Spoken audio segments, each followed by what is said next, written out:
What's up, Lions of Liberty fans? You can now support this show on Patreon and get exclusive access to bonus audio and video content, including Conspiracy Corner, Degenerate Gamblers, bonus segments with guests, and so much more.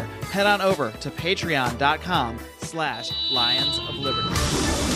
Welcome to the Lions of Liberty podcast. Here's your host, your guide, your shining beacon of liberty, Marc Claire.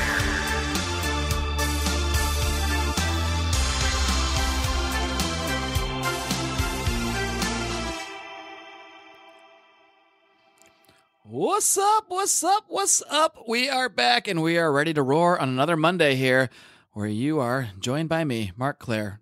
Every single Monday, by the way. But it's not just me here on this here Lions of Liberty podcast. This is the only libertarian variety show out there, and you get three very distinct, very different shows 3 days per week. Of course, every single Monday I host interviews and roundtable discussions like the one you're going to hear today, the really, really big mega one you're going to hear today. And of course, every Wednesday, my man Brian McWilliams hits you with a weekly shot of comedy, culture, and liberty on Electric Liberty Land. He had a fantastic interview with Eric July last week, so be sure to go ahead and check that out. And of course, John Odie Odermatt wraps things up every single Friday with his weekly look at the broken criminal justice system on Felony Friday. This is the 359th episode of this flagship OG Lions of Liberty podcast. That means you can find today's show notes over at lionsofliberty.com/359. As I referenced a few moments ago, this was a big, mega, crazy, huge show with some names you're going to recognize. So why don't we just get right to it? All right, we are here at a most glorious summit. We're going to call it a summit, I think, because that's what all the cool kids are doing nowadays, holding summits. This is a grand group of libertarian podcasters, and we have a few things in common. We are all different podcast hosts, but we have something else in common that we will discuss a little bit further into the show. But first, I'm just going to bring everyone in one by one. First up, he is the host of the Tom Woods Show. He is, of course, Tom Woods. How's it going? Hey, good to be here. Pleasure to have you, Tom. Up next, the host of the Part of the Problem podcast, my man Dave Smith. What's up, buddy? What's going on, Mark? I'm glad I could be here in this meeting of the five fathers of the different families. We'll try to sort that all out when we get further into the show. I think that is a good time to bring in Mance Rayder from the Free Man Beyond the Wall podcast. What's up, Mance? Doing well. How are you guys doing? We are doing fabulous because we are together here also with my man from the Jason Stapleton program, Jason Stapleton. What's up? Hello. How are things, buddy? Oh, not bad. I got no complaints.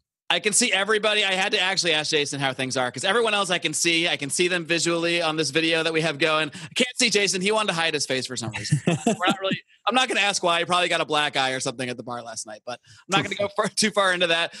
Gentlemen, before we get started, I just got to ask you guys one thing collectively. Can you please answer, hopefully in the affirmative, are you ready to roar?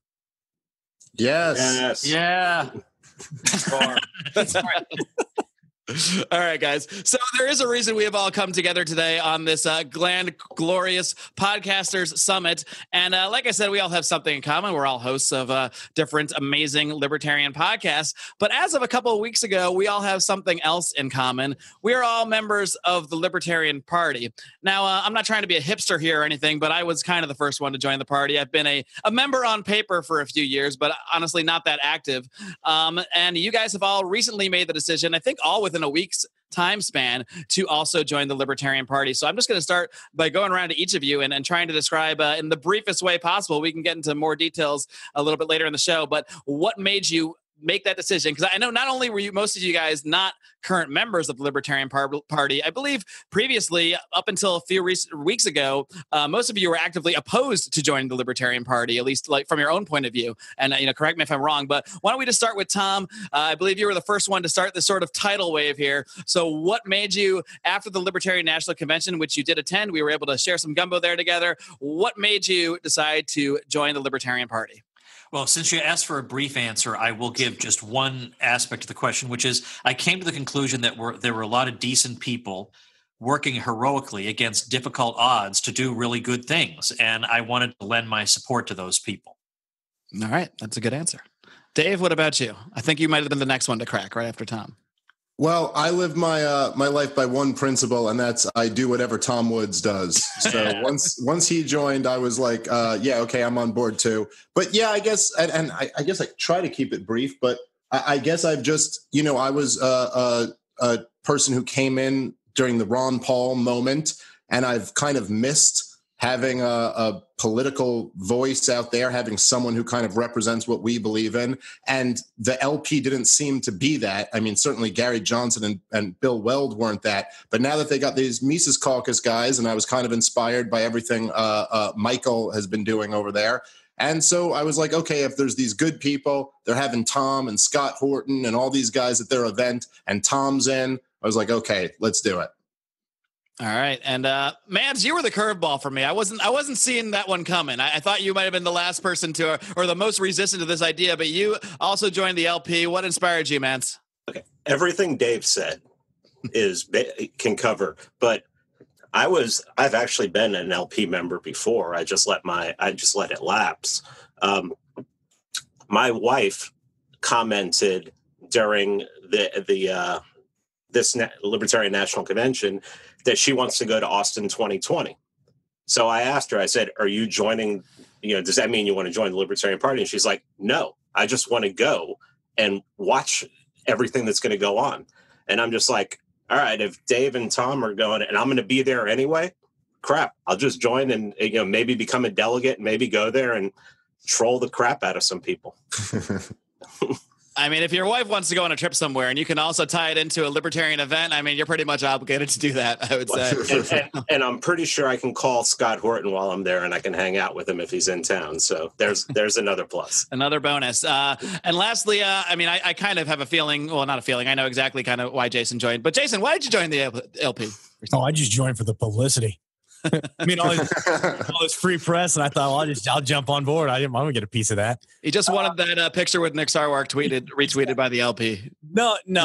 Here's the thing. The reality of it was that when all of us have a voice in the liberty movement, however you want to look at it, and for a long time, Tom and myself and Dave and everybody kind of we were kind of people outside of that circle who were not ready to engage on the political level. And we chose to stay outside and comment and basically critique.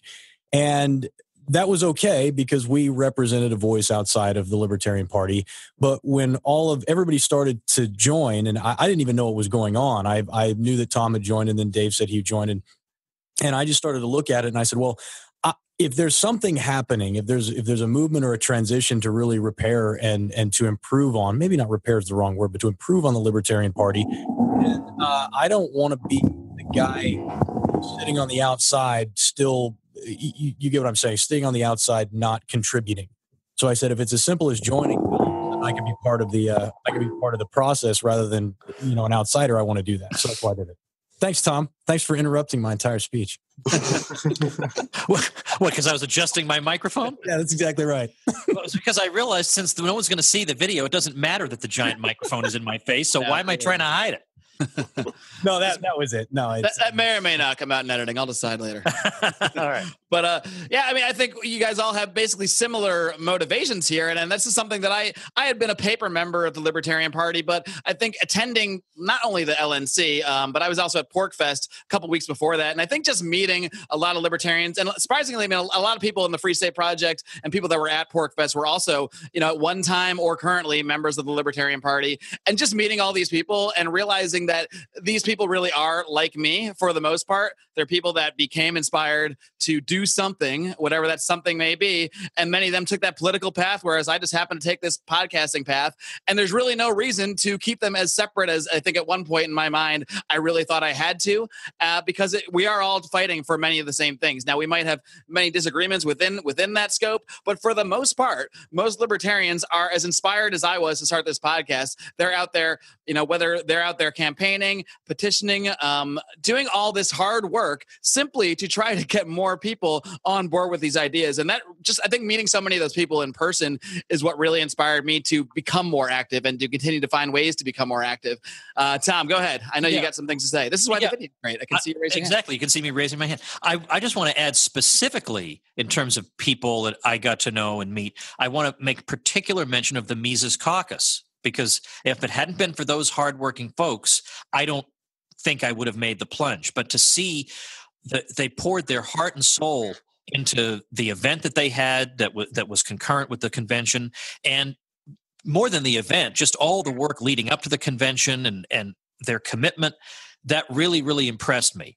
And then secondly, the thought occurred to me that for all these years, when people hear that I'm a libertarian, let's say the average person you get introduced to, they think Libertarian Party. That is the first thing they think. They don't think abstract principles. They think the Libertarian Party. And I always have to say, oh, no, not the party, just the ideas. But it occurred to me, wouldn't it be nice to live in a world where we could say, yep, you're darn right, that is what I belong to, and it's great, and I'm proud of it. And I'd like to live in a world where I can say that. So what are the goals here? I mean, obviously, the general goal is that we all would like what we see as a more libertarian message in the Libertarian Party. But how do you actually, and any of you can take this from here, how do you actually measure like the goals of what your activity might produce? I mean, Mance, go ahead. I love the video thing. Jason, you're gonna have to shout out when you want to talk. My goal is that whoever the Libertarian Party candidate for president is in 2020, they don't have to be David Friedman, but I'd rather them be closer to David Nolan. I mean, it's what they're looking at putting forth right now is not what the Libertarian Party was founded upon.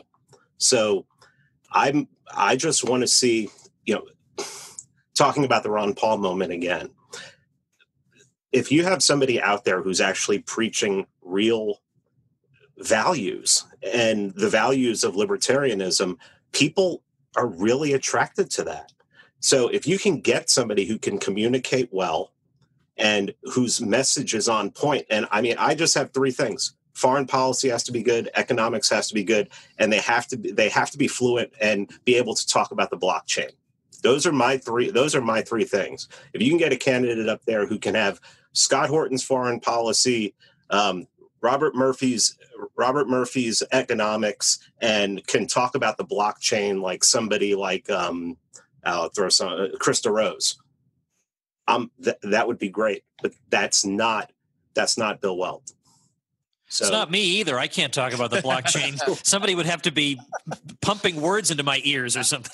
All right, so Tom is off. You got 2 years. You got 2 years, Tom. That's true. That's true. Somebody could tutor me. All right, Tom's back in the game. Right. Yeah. I don't want to get people's hopes up. Stop it. But that's my goal. My goal is whoever is going to be representing the Libertarian Party with a real chance that he's going to be on the debate stage, he or she will be on the debate stage. I want them to be able to represent as close to my values as possible. And what we've seen in the last since Harry Brown died is not is not my idea of what the Libertarian Party should be standing for. Yeah, and for me, I think just to piggyback on that, I think that for me, what I would like to see is a shift in the messaging, and I think that so my goal now that I have joined will be to become a delegate and to go down and actually lend my voice and to bring as many people who agree with me to bear on that fight as possible. And so I'm not just going to stand by and like I said, I was joking when I said it was all for publicity. My goal is the next time that there is a vote to be cast, that me and as many people who agree with me will show up as delegates in order to affect the change and to change the way that they communicate. Because the fact is, they're not doing a good job of it right now. And that's been my major complaint, is that when I associate myself with the Libertarian Party, I get a very negative reaction. And that shouldn't be the way it is. There should be a very positive reaction when people talk about libertarianism and our ideas, because they resonate with a wide swath of people if you take time to explain it and to talk about what you believe. So that's going to be my goal. And I think that that's how we get to the point where there are candidates who are running for the highest level of office that we can get behind and support. Dave, what about you? Is it a similar goals for you, just to really try to influence the messaging coming out of the Libertarian Party? Yeah, because to me, it's all about winning over, hearts and minds. And I don't have any illusions that like whoever the nominee for the LP is going to win the presidency next time around. And if we were in a campaign, I probably wouldn't say that because that's not the most effective marketing. But to me, I look at like like I said, I came into this in the Ron Paul moment. I kind of always dismissed the LP because, well, the most libertarian guy in politics was running as a Republican. That was Ron Paul. And he would always say things like, all the rules are stacked against, they would ask him, like, why aren't you running as a libertarian since you're so different than all these Republicans? And he'd say, well, all the rules are stacked against third parties. So you got to run in one of the major parties. And I just kind of accepted that. And it was like, okay, who cares about the LP? Ron Paul's my guy. And then in 2016, I was very excited for the Rand Paul campaign and became very disappointed pretty quickly. And I guess it was after Rand Paul was out and you started looking around the political landscape and realizing what an opportunity the LP had. I mean, you had these two candidates in Hillary Clinton and Donald Trump, who the vast majority of Americans despised. I mean, like most people hate both of them. And then the name libertarian was going to be put into people's living rooms in a way that it had never been before. And what we got out of that was, I don't know what Aleppo is. Like that was ultimately, I mean, the party got some votes, but so you just realize that it's like, okay, I'm starting to look into 2020 and go, okay, Donald Trump's going to be running again. That is, if there isn't some type of coup, 20% chance that happens, but probably Donald Trump will be running again. Probably the Democrats will put up some god-awful reptilian creature again that everybody hates. And you're going to be looking at two people who most of the American people despise. And now you've got a third party with the name Libertarian with ballot access in all 50 states. And it's like, I don't know, is there a better path that we could take than to try to get a true libertarian who could maybe spread our ideas with an opportunity unlike ever before? So I'm with all these guys. I think what I want to see is somebody who can actually get people up out of their seats. My criteria would probably be somewhat similar to what Mance said. I mean, the most important thing to me is that you're anti-war, you're bringing up the Federal Reserve as an issue, and you're talking about the debt crisis that America is going to be going through. And that to me is the most important stuff. You mind if I jump in with a bit of trivia here? Please do. Sure. I actually think it's quite revealing. The other day, I don't want to mention his name. I just refuse. There's a handful of annoying people in the Libertarian Party. See how generous I'm being calling it just a handful? It was very nice of you to call it It's a handful of names I see over and over again on Facebook. And I don't know if any of them are in a leadership position at the state level or what, but there's one of them who the other day, now this guy, it would be the sort of person who would say that I'm not pure enough as a libertarian for whatever reason. And he, being more lefty, is more the ideal libertarian. And what does he post on Facebook? Apparently approvingly, but an article from Reason magazine called something like, Mitch Daniels is the president we should have had. Mitch Daniels? I mean, look, my apologies to anybody named Mitch, but as soon as I hear Mitch, I immediately think there's no way, right? There's no way this is real. This is criteria number 4 cannot be named Mitch. No, Mitch is just fake. It's just there's no way. I mean, not just because of Mitch McConnell, but something just makes me think. I mean, like Mitt Romney, which right away, just something's funny about this. But I saw that and I thought, I could, if they were people like, Gary Chartier, who's like a left libertarian. Well, that guy's hardcore for what he believes in, and he's radical, and I appreciate that. But then we get these kind of weird, like culturally left libertarians. And then when push comes to shove, they support Mitch Daniels and Gary Johnson. What's wrong with these people? So here I am. I cannot emphasize this enough. I'm supposed to be the right-wing fuddy-duddy, but yet I'm the one who wants to support the most radical non-aggression person around, and they want Mitch Daniels. What's wrong with these people? At least you'd think they'd have enough shame to shut up when it comes to attacking me. Well, I do see they will call, the Mises Caucus or guys like you, Tom, right wing, or the Mises Institute right wing.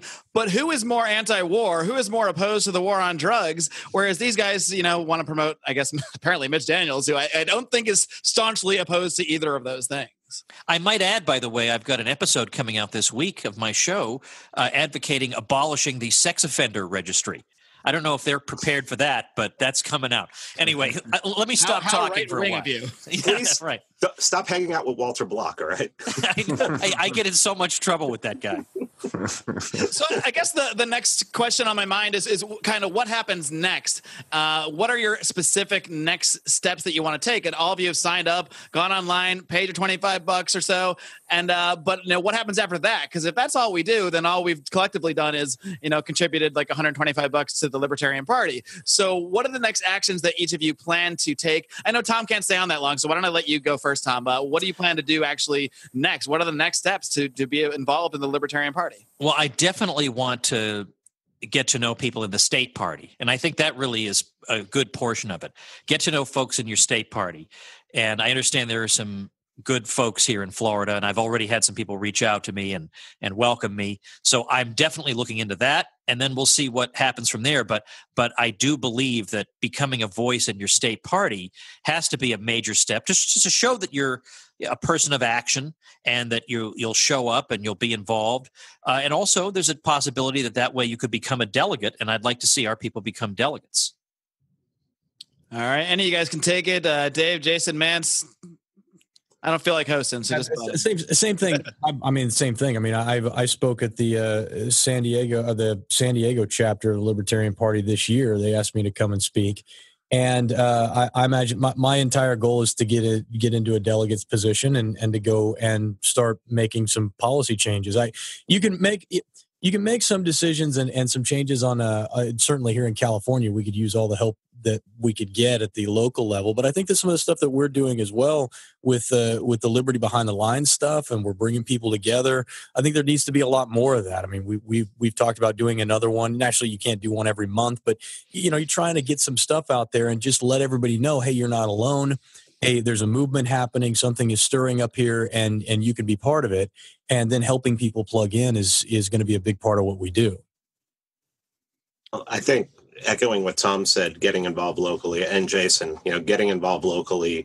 I definitely want to be a delegate for 2020. So, I'll start attending meetings, start attending their social functions too. They do social kind of stuff once or twice a month here in Georgia. The Libertarian Party here in Georgia has been active for a long time, and it's actually not inconsequential. But I really want to work with the guys at the Mises Caucus about, we have to figure out now who you start throwing names out there. And even I was on a phone call with Scott Horton the other night, and I know this weird guy, he brought up this weird guy, Tom Woods.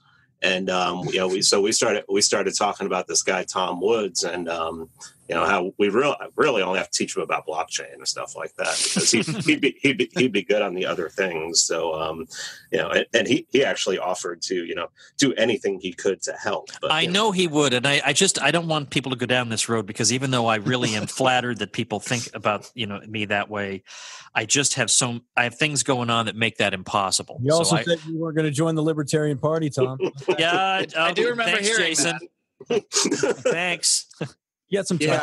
Yeah, I think we this can time all I mean read it. between the lines. Tom's really? Clearly sending mixed messages here. If I was in the mainstream media, I would say Tom Woods leaves the door open. You are in the mainstream media. Oh yeah, that's right. Yeah, Oh yeah, I forgot. I am. Good people, good hardworking people. That's right. Dave Or at Smith least reports, Tom Wood leaves the door open. Well, or as Trump would say, I'm sure some of them are good people. Dave, what about you? What are your next steps? Are you going to try to get involved locally there in New York City as well? Yeah, there's nothing local about New York City. Yeah. There's 5 million people on every square block. But I don't know. I'm thinking about that stuff. But really, what I'm focused on now is like familiarizing myself with the candidates that are in the LP. I've got Larry Sharp coming on my podcast next week, so I'm looking forward to that, because a lot of people have been telling me I should talk to that guy. But like Mance said, my big issue, my big concern with this is figuring out who the guy who's going to run for president on the LP ticket is. Because I will say, I know there's a lot of people out there who are like, well, the LP should really just focus on local elections. And I get that argument. I get the argument that local politics, you can have more of an influence and stuff like that. But again, the reason why I'm in this is because I've seen what the effect Ron Paul was able to have when he was running for president. And I think we have to have someone on the national platform who's going to stand up to these guys and battle against the ideas of, Donald Trump and whoever the Democrats are going to put up, which will, be Hillary Clinton 2.0 or whatever. And so what I'm trying to figure out is who that guy is going to be. And I feel like there's got to be someone. So that's my next step, is familiarizing myself with the potential candidates. All righty. And I think just generally getting involved locally is so important because, we could all take 2 years and, keep doing our podcast and keep talking about things and then just show up at the convention in 2020 and try to influence other people there and just cast our votes. But at the end of the day, if you really want to influence the direction of the party overall and how people, see you and take your ideas, you're going to have to influence the people directly. And you're going to have to get people to respect you, respect your involvement in the party, show them that you're actually there to not just take over and be in charge, but to influence things and to work with them and help them build the party and help them build some better messaging. I do have one last question, at least, that I want to ask. Tom, do you have to go soon? Should we hit you up again soon first? Yeah, I can stick around for about 5 more minutes. All right. So this is what I really want to get to here, is what would we all consider, or what would you all consider a measurement or a criteria to judge whether this little mission here, whether joining the Libertarian Party was actually a success? Is it going to be based specifically around who becomes that presidential candidate in 2020? Or are there other sort of measures you can use to judge whether or not your involvement has been effective maybe 2 or even more years down the line, maybe 2, 4, 5 years down the line? Tom, we'll let you take it first too, since you got to get off soon. Okay. I'm not sure that 2020 is the right metric, because that's awfully soon, and that's an awful lot to expect of still a relatively small group of people who have joined. But I think our group is going to be disproportionately activist, so that will be helpful. I still, I'm not even sure most of my podcast listeners even know that I've decided to do this, so we'll try and get the word out about that. I guess this episode won't hurt in that regard, but I intend to take the long view of this, because if things were to come out not the way I want them in 2020, I think it would just look petulant and silly to give up and say, "Oh, forget this, I'm leaving." Some people are going to do that, but I'm not going to do that. I'm just going to dig in my heels and just keep on going. So I would say I'm actually willing to look down the road 12 years. 12 years is a good chunk of your life. I mean, if you live to be 72, that's 1/6 of your life. And if in 1/6 of your life you can't make any noticeable dent in the kind of people being nominated, then, maybe you're the persistent type and you just tend to be unreasonably dedicated to a particular cause. Go ahead and do it. But I would start reevaluating 12 years later. But I am willing to look out that far, not just to 2020. What would be like the measure? Like, how would you evaluate? Would it be specifically on sort of the national candidates and the message coming out, or would it be maybe more the public's perception of what libertarian means? If you stop having that big L little L conversation, that might be one indicator. Right. I guess for me it would be, even though I agree with Dave to some extent, I actually agree with him completely that we've all heard that the Libertarian Party maybe could focus more on local races. That's where victory is more possible. That's where a lot of practical policy gets made. I do get that, and I'm entirely in sympathy with that. But yet, I can't turn away from the presidential race. I just can't turn away. Even when I hear people say these are misplaced resources for the Libertarian Party. No, I don't know. I still feel like having somebody in that conversation is better than not having somebody in that conversation. So for me, it would be if we could get somebody like a Harry Browne. Now, you'll never have another Harry Browne. But what was great about Harry Browne was how well-spoken he was, unflappable, knowledgeable, glib, and hardcore, and willing to say unfashionable things, even in front of the mainstream media. And that's what I want. I want Harry Browne. I want a guy, at least somebody who at least aspires to be Harry Browne. That's what I would shoot for. All right. We'll move on to some other answers. Tom, if you need to slip off at some point in here, that's fine. Since Tom's leaving, I'll disagree with him. All right. Good time. Oh, Jason, go. Yeah. Maybe I'll stay now. Here's the thing. Go ahead, Invisible Man. I agree. I just want to agree. I want to disagree with Tom on the timing. I think that in this conversation, we have tens of thousands of followers well, some of us, we cross promote, of course, but there are tens of thousands of people who listen to us and pay attention. And I don't think 2020 is too far of a timeline with which to make some sort of measurable difference. And there are lots of ways that you can measure that. Like I said, if I'm concerned with messaging, then we can simply look at party growth over that period of time and how many other people came in, and you can contrast that to whether or not we are putting people into positions of authority inside the Libertarian Party that more closely align with our ideology and our way of presenting what we believe in. And so I think there are ways to measure that. And I also think that it shouldn't take a decade for us to be able to make that kind of change. We have a medium now that most of the people that would come in and try and affect change on a 1-for-1 basis, we're just casting their vote, don't have. I don't know. I mean, I know, Tom, when you put the word out for people to come down to join delegations, you're going to have, dozens, if not hundreds of people who attempt to do that.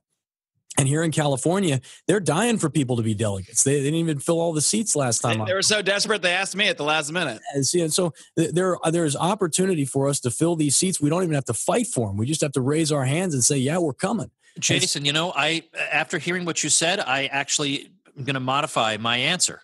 I think you're right. I think I'm underestimating what can be done. I think I am underestimating it. But still my concern for 2020, I get that we have these other metrics we can use. I don't know how we're going to get a really good, plausible person against Weld for 2020. I've heard Patrick Byrne. Is that going to happen, Tom? Is he going to be the guy? Is that the scuttlebutt? I haven't heard. Yeah, pretty much. He's going to be the guy if a viable alternative that delegates feel good about voting for, like as a candidate, to put on a public stage. And how is that even possible? How is that even in my world? That's not even a possibility. Like a Gary Johnson is a possibility, but a Bill Weld is a phenomenon that doesn't repeat. And I'm missing something terribly inside the LP if they're actually looking at this guy for 2020 and saying this is our man. Well, who's they, Jason? They's you now. It's us now. So, there's no they. That's what always kind of rubs me the wrong way. Not that you're rubbing me the wrong way right now, but when people say they about the LP and that, sorry, what was that? I said people other than me is the people other than you say like they, the LP. Well, the thing about the LP is it's an organization anybody can sign up for and get involved with. So the more we complain about the they and don't become the they, which we all have done, that's kind of what we're doing right here, the more we can influence things. So I think that is the point. I don't know what the viable alternative to Bill Weld is. Right now, the people that have announced are Adam Kokesh, a guy I like a lot, Arvin Vohra. We all know what he's been up to. That's pretty much it in terms of candidates that have been up there. Now, in the next 6 months, we'll see probably more people announcing that they're running. I don't see, and I like I even like Arvin to an extent and Adam as well in different ways, but I don't see them winning that delegation over as who they should put up there. So I think Adam Kokesh's slogan is going to be, "You thought Gary Johnson smoked a lot of pot." It's a little long, but it is accurate. You ain't seen nothing yet, but what about you guys? What do you guys, Mance or Dave? I'll let either of you take it away. On what do you guys see as how you would measure the success specifically of your involvement in the Libertarian Party? Good, Dave. Oh, okay. I want to see Bill Weld cry. I want to actually see his tears. And no, I mean, look, like I said before, I'm focused on getting a real libertarian candidate up there. Look, I'm not going to support Bill Weld for president just because I became a part of a party and now I'm loyal to this party. I don't think any of us believe in that kind of like party loyalty. We're loyal to the principles that we all share. I do agree with Jason. I think if you look around between all five of us, I mean, I know like Mance's podcast is really blown up like recently. Like we all have big platforms, and it's like, no, I'm gonna try to use whatever sway I have to convince people to do whatever we can do. It's the reason why we all do these podcasts, right? Is because we think the ideas that we hold dear are worth spreading. And I've just come to realize that I think having a politician in the fight will help spread these ideas. So that's my goal. And if we can't find anyone like that, then I get what Tom's saying. Like, okay, I'm not saying I'll give up if Bill Weld's the candidate, but I'm not supporting Bill Weld because that's ridiculous. I'm sorry. Like that's not a libertarian to me. And if I would certainly support Kokesh over him. And but I that's all I care about is finding a candidate who I think can effectively spread true libertarian ideas. What's good here now is if you do get someone like Bill Weld in there, who you're not going to like a lot of what he says, quite possibly, we have a credible platform to criticize from after being more heavily involved in the party itself. I mean, to me, we're all credible on our own, but I mean, to the party people, to the insiders, and maybe the outsiders who are just watching this from afar and saying, well, why are you criticizing Bill Weld? You're not even in that Libertarian Party. You're doing that whole big L, small L thing. So I think just even the position we're putting ourselves in by being more involved will actually lend credibility to any sort of criticisms of a potential candidate who we might not agree with. I'm in it. Go ahead. Yeah. I'm in it for a game too. I grew up playing sports, multiple sports, especially hockey. I love to compete, and whoever we decide and whoever accepts the invitation to be our candidate, then I'm going to fight. I'm going to fight to get him in there, no matter what I have to do. I mean, I'm just competitive, and I want to win every single time. I don't like participation trophies. So I have one more little curveball topic I want to toss around, and because Tom is still here, maybe we can get him in first real quick. I decided to say, what the heck, right? We're having too much fun, right? Who cares about all my responsibilities? Somehow it'll all work out. Somewhere, one of Tom's daughters is like waiting at a bus stop. Just one tear slowly. Yeah, that's right. Dad does love liberty more than me. But here's a question. Now, everybody on here, I think, has mentioned Bill Weld as a reason to be involved in some way or another, opposing Bill Weld, not being a fan of his messaging last time. Here's a claim that has been made by others within the Libertarian Party. I'm not saying this is true. I'm just telling you what I've heard. People say that Bill Weld has been very involved in the party over the last 2 years since 2016 and has met with a lot of libertarians, learned more about the philosophy, and has come around on a lot of his positions. Again, I'm not saying this is true or not. But my question is, what if, you're all in here, we're all fighting for the right messaging. Maybe we even get a good candidate that we want to back, that we feel better about, but he doesn't quite make it. He doesn't get there. Bill Weld does end up as the nominee of the Libertarian Party in 2020. But let's just say for fun, over this evolution of his that I've heard so much about, he is out there as the Libertarian candidate decrying the war on drugs boldly, decrying foreign wars boldly, decrying wanting to at least audit the Fed and maybe even end it. What if he is out there actually saying more libertarian stuff? I mean, would you guys come around a bit and maybe say, okay? I wouldn't say that because his name is Bill Weld, or because he is that person that we know from the past. So that's right. That's an improvement. that therefore I won't support him. If he did start doing what you're saying, then I would say, wow, I'm glad to be proven wrong. Or in a way, it's not that I have been proven wrong. It's that I was right about who he used to be, and now he's become a different person. And I'm always glad to see people change their minds. So maybe I would say a few words in his defense. I'd say, like, for example, I wasn't that happy with how Rand Paul ran his presidential campaign. I thought it was very ineffectively run, and the messaging was confusing. But I have not hesitated to come out in overwhelming support of him since then, and particularly over the past month or so. So I try to think of myself as being fairly open-minded and not necessarily stuck in one position with regard to somebody. Right, but the difference between, say, Rand Paul, and I agree with what you're saying on Rand Paul, but the difference between Rand Paul and someone like Bill Weld, what was so disappointing about Rand Paul in 2016 is that we know what he's capable of. We know what he knows. I know that Rand Paul has read Rothbard and Mises, and I also know that Rand Paul can deliver a speech, that he can kind of persuade people. Bill Weld, even if he were to come around on all of these issues, which I don't see any evidence that that's real, but even if he were, he is the most boring human being with the most boring face and the most boring name. He's not going to inspire anybody. And this is a guy who, by the way, I'm with Tom. I'm open to anybody coming around. Me and Tom, I just did his podcast recently, and we were praising Walter Jones. for coming around on issues like the Iraq War. But Bill Weld has some real, coming around to do. Bill Weld was out there talking about how Hillary Clinton's a good kid, and he just disagrees with Hillary Clinton on a few economic issues. Yeah. You hit the nail on the head, Dave. Absolutely. It is a matter of electability. It doesn't matter what he believes. The man is not electable. He's a wet blanket. He's a sponge. He's a boring to listen to.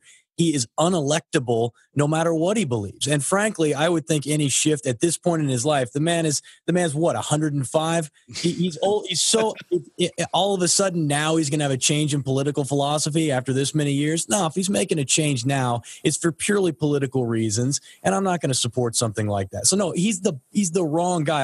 I'll pat him on the back and say, hey, great, I really appreciate the fact that you're sounding more libertarian, but you're still not the right guy to represent us as president in 2020. I got to hop off. I'll see you guys. Okay. All right, Tom. Thanks a lot. Thanks a lot. Thanks, buddy. If you want to get an idea of where Bill Weld is at, go to the Reason podcast, maybe 3 or 4 episodes ago.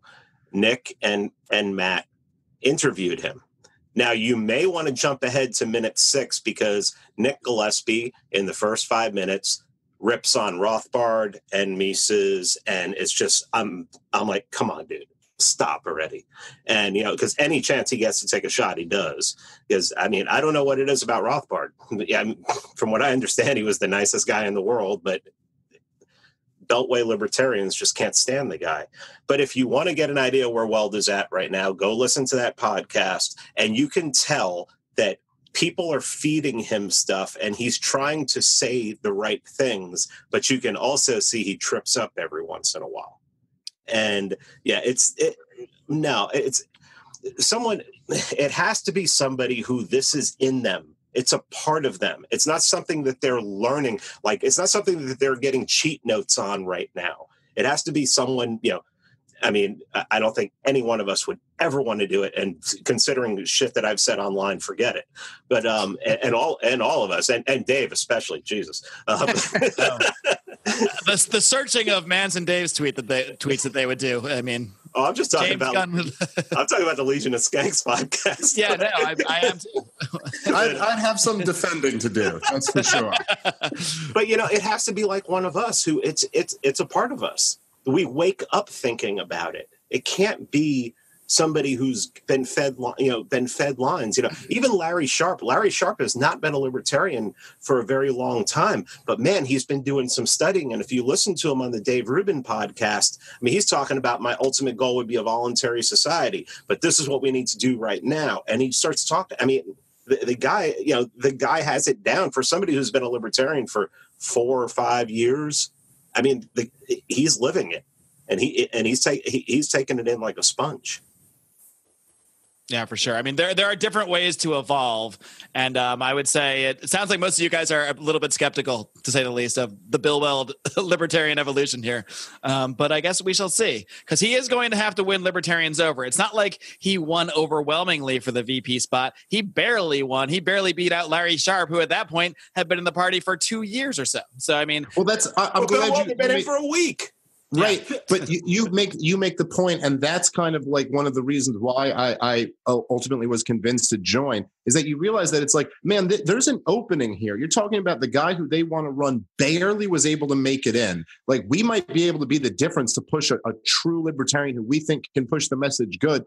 And then you're talking about having the third biggest political party in the United States of America with ballot access in all 50 states. So just to say, it kind of reinforces what a big opportunity there is here. But yes, I would agree with you. I just don't think it can be Bill Weld. I would be pleasantly surprised if I was wrong, but he's just not the guy who's going to be able to do it. All right, guys, I want to just let you guys all do kind of a final last words here. Since all of our audiences are going to hear this in one form or another, why don't you guys just make the pitch to your audiences? Because I know a lot of my audience is still like, screw the LP, screw those guys. Some of them are joining too. I also see a lot of people posting, I just joined too. So I think there's still kind of a split probably among a lot of our fan bases. But if you guys want to make your own pitch to your own fans and your own fan bases about why they should follow in our leads and get more actively involved. And when I say should, obviously everybody should do what they want. Not everybody. Politics, the political end is not going to be for everybody. But why you might encourage people to at least consider it a little bit more. We'll start with you, Jason. Yeah, I would just, to my audience, I would just simply say we have, because of the men who have just joined and because of the leverage they have in the movement itself, we have an opportunity like we have not had to affect some real change. And so I'm going to be there along with Dave, along with Tom and Marc and Mance. And we're going to be pushing for the type of change that you have been pushing for. And in order to do it, we need your help. We need those of you who are willing to stand up and cast a vote and fly across the country to do it.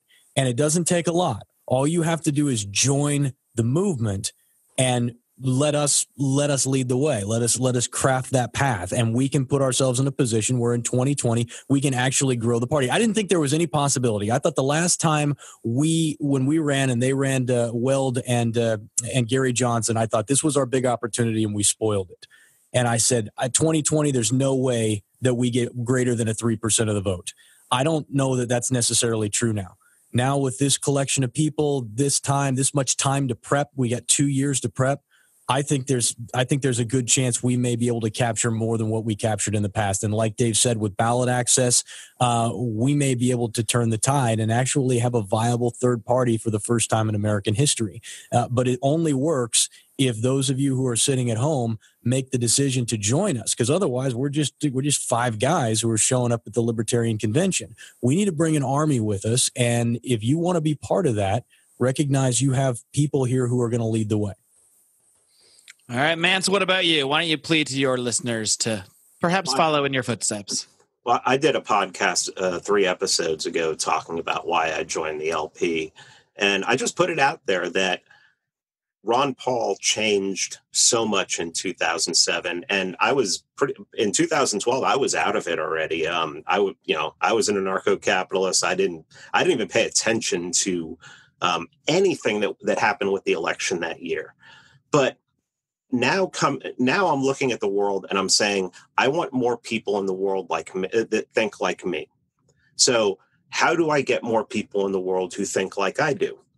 Well, Ron Paul 2007, he got out there on a stage. He had a big audience to talk to, and he caused a movement. I said the other day, somebody was going at me on Twitter, and they said, "Oh, well, what did Ron Paul do?" And I said, "Well, before 2007, there were 75 libertarians in the world. Now there's 75 libertarian podcasts. So that's a big difference." And I just want to, that's a good point. I'm now sitting on a podcast with, Tom's gone now, but I was here with 4 other podcasters who have podcasts about libertarianism. I used to know less than that many libertarians. It's kind of mind blowing when I think about it. So, I mean, if you want to see a change in the world, this is my message. If you want to see a change in the society, if you want to see a change in the culture, we have to change the culture. And bringing more people to a culture of thinking about people as individuals instead of thinking of people in groups, and thinking about real liberty and working towards that, then we need to have the biggest stage possible to do it. So, come try and help us. It's like you said, you can't force anybody to give their $25 and get involved, but anybody who wants to do it, man, 2007 was a lot of fun. And, I think we can do that again. All right, and Dave, I'll let you bring it home. Make the big plea here. Well, I'm not going to tell anybody what they should do, but I will say what the reasonable possibilities are. And I look around the political landscape today, and you've got a civil war going on in the Democratic Party, and it's between the corporatist, neoliberal, war hawk, Hillary Clinton, Barack Obama, Joe Biden types, and the Democratic socialists like Ocasio-Cortez and Bernie Sanders. And I'm genuinely having a tough time figuring out who I hate more between the two groups. And I actually think I hate the neoliberal corporatists more, which takes a lot to to convince me that the socialists are the less bad option. So that's what's going on in the Democratic Party. Basically, the Green Party is the same thing as them, as the Democratic Socialists, that is. In the Republican Party, you have a split between kind of like the neocons and the Trump supporters who love, protectionism and a whole host of other, terrible policies. You have the alt-right who's out there. They've kind of been driven underground online and deplatformed to a large degree. But I don't know how many of you guys have actually really taken a deep look at those guys and seen how much ugliness there is in that group. But I don't know. I'm not going down that path. And to me, I just say, look, I'm not telling anyone what they should do, but just if all of my listeners, all of the Lions of Liberty listeners, Mance, Jason, Tom's listeners, all decided to join the LP, we would take this bitch over. That's a fact. If we all decided to do it, we would take this thing over and we would be able to push the party, the third biggest political party in America, in the direction that we wanted to push it to. I agree with what Mance said. We could restart this revolution and we could really kick up some dust. And if nothing else, we could, look, like you said, what Ron Paul was able to do, what other people, what Ayn Rand was able to do, we could double our numbers and then double them and then see what's going on. But why not? What else are you doing? What else are you doing? I like that. That's a good final wrap up. Gentlemen, unless anybody else has anything else to add, I think we've all pretty much made our cases. I'll make Tom's case for him since he didn't get a chance to answer that question. If I was Tom, I would just say, I'm Tom Woods. Come on. Okay, hold on. I just got a text from Tom. He says he is running for president in 2020. Breaking news. Mainstream political pundit Dave Smith reports Tom Woods is running for president. Gentlemen, thank you guys so much for coming on the show. I had a blast today. I know all our audience is going to enjoy hearing us kind of expound on this topic a little bit more. So it's been a good time. Keep up the great work, guys. Keep on roaring. Thanks, Mark. Thanks, Mark. Thanks, guys. Thanks, Mance, Jason.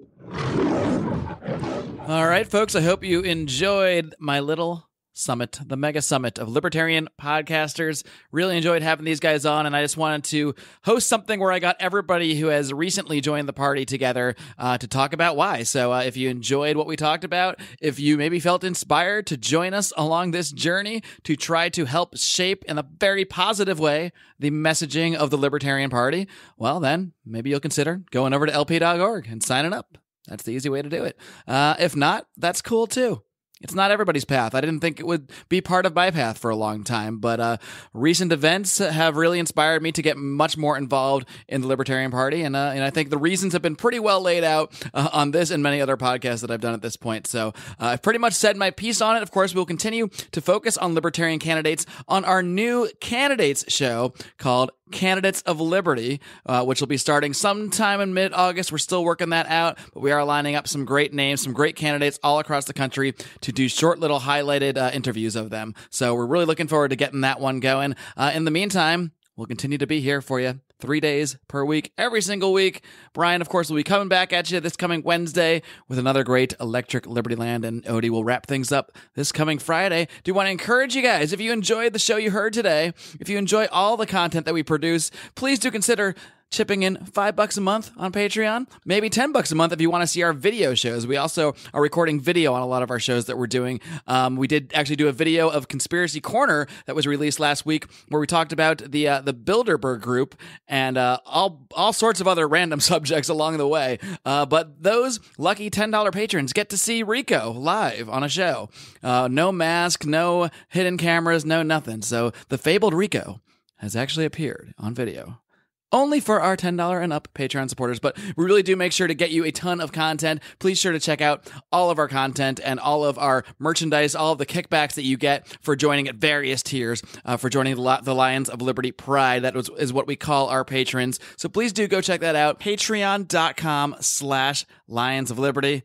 That's all I got, folks. Until next week, live long and live free.